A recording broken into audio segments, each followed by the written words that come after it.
name is Otta. I study aerospace engineering at the University of the West of England in Bristol, and today I'm going to tell you something about European Space Agency and ESA Academy. European Space Agency, or ESA, has 22 member states, and since 1975 they launched over 80 satellites.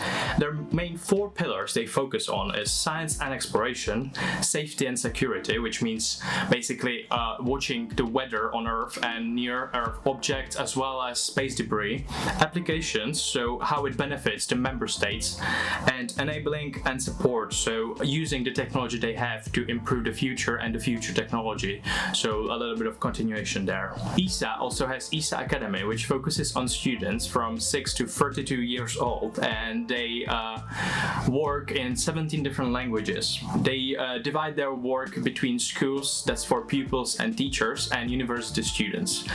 When you're a pupil or you're in a school, the focus is mainly on using the knowledge you know and thinking about how it could be applied in space, whereas for university students, the space is the topic itself. The activities they have for university students are divided into hands-on activities and training activities. The hands-on activities include, for example, spin your feces, drop your feces, fly your feces, Rexus Bexus, SAO, fly your satellite, spin your feces, human edition, orbit your feces, or fly a rocket, which I'm going to tell you a little bit more about. And training include space law, science planning, Earth observation, or Ladybird Guide to Spacecraft Communications, which I'll also tell you a little bit more about. There's much more on their website, so if you want to find out more, just go and Google ESA Academy and you'll find a very long list of activities they do. So let's go into the training activity first, which is the Ladybird Guide to Spacecraft Communications. So before we go into the depth of it, let's kind of decipher the name of this program. So Ladybird is supposed to mean that it's more apprehendable for students. Guide is a guide, and spacecraft communications. So what is spacecraft communications? It's communication between ground station and the satellite, or other way around, but not just between here and Earth orbit, but all the way to Saturn, for example. So there's a lot of things you have to think about when you do that, and like they say in the course itself, it's a little bit of magic as well. This year for us it was online due to COVID-19, but normally it takes place in person. The fact that it was online meant they could accept more students, which is quite good. So how do you get into these activities? You normally have to fill out some form. Sometimes they ask for CV, sometimes they ask for motivational letter, sometimes they ask for a recommendation from your teacher. It's no more than that. Hardly ever there's more. There's sometimes questions like how would you use the knowledge gain here, why do you want to come here, and so on, but that's all part of the motivation letter. The topics which we covered this year included modulation, demodulation, coding, protocols, transmission, reception, and once we learned about the basics of all of this, we learned how it applies on real ground stations, because you learn some theory and then you find out, oh well, this is actually not how it works in reality, because you have to think of other effects as well, such as various weather conditions on your ground stations, and you have to put it into your calculations and adjust for it. And there were also guest talks. So we had a guest talk, for example, about the European Space Agency system called Galileo, which is pretty much a project of European GPS. There's many more to say to it, but this video is not just about Ladybird Guide to Spacecraft Communication, so I would suggest you guys just Google this course because it was really interesting.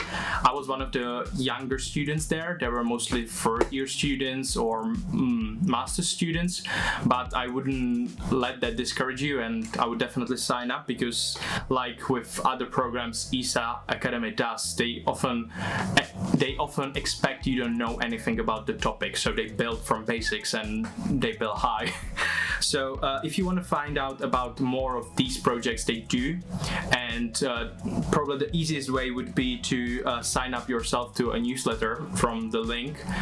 It's either here or it's below in the video. You just put your name in. It's not some crazy spam, so I would sign up if I were you, if you're interested in these activities, because sometimes something might come up and you might not be busy and want to do it, so it's definitely worth it to have it come to your email rather than just constantly checking their website if they wrote wrote up some new activities. The other activity I'm going to talk about is the hands-on activity. It's a Fly a Rocket program. So this divides into theoretical and practical part. There is again something to write if you want to get in, so some motivational letter and so on. The students are divided in 3 teams. So the teams are telemetry and data readout, payload, and census experiments. So the telemetry and data readout team focuses on communicating with the rocket. It's not some crazy rocket which would fly all the way to space. It flies to 10 kilometers, but you still need everything like as if it went all the way to space, almost everything. So they focus on communicating with the rocket, sending the data there and sending the data back. Then there's payload team, which focuses on arranging the components of the rocket so that it doesn't tip and topple. And then there's census experiments. So that's, for example, me. We are going to focus on the sensors which are needed for flight, or also sensors which are there just for research. So before we go into why are we divided into teams, let's just go stage by stage, so how the program runs. So when you sign up, it usually starts in November or sometime like that. So there is like pre-study session first, which is done on your own. The topics include rocket engines, rocket propellants, rocket dynamics, satellite orbits, telemetry, atmospheric physics. And then once you study all of that, there's assignment. There's 2 assignments normally. The assignments are done, they can be done in groups. So you submit it on your own, but you're encouraged to work together with other people, because it can get tricky, and this is how you work when you work in space industry. You don't work alone, so you have to be able to work in a team, and this encourages you to do that. The topics in the assignment are orbital mechanics, so that's how the rocket flies, and then it burns and flies further away, and then flies further away and changes its orbit. Then basic rocket calculations, so when you launch the rocket, how high it's going to go, where is it going to fall, and all of that. And then numerical rocket calculations, which are done in Python. So all of that again, but without the calculator and with Python, so a little bit more advanced. And you can also consider other effects such as spin or wind. Right, and now the interesting part, the launch. So normally the launch takes place in March or around March time, but due to pandemic this year it's got postponed. So it's postponed till October for us right now. So this video is recorded beforehand. So hi future OTA, did you get to launch a rocket? We'll see. The launch, all the information I have about the launch for now is that there is rocket preparation, launch, and results review. You can follow me on Instagram called Czech Rocketman. Again, it's in the link below or right here, where I post stuff about this program and also other activities or information.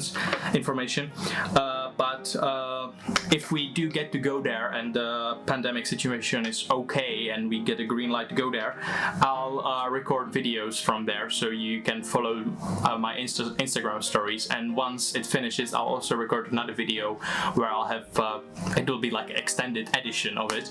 So I definitely recommend to follow the Instagram page if you are interested in these activities and signing up to the newsletter. So if you have any questions about ESA Academy, or you would like to ask for tips or something like that, please comment below, or you can contact me on that Instagram page. I'll be happy to help if I can. If not, I'll try to forward you to someone who can. And I hope you enjoyed this video. If you think someone may find this video interesting, please share the link with them, and I'll see you next time. Don't forget to subscribe to this channel so you get a notification when I record the final video, because I hope we're gonna go there. Thank you, have a good day, bye.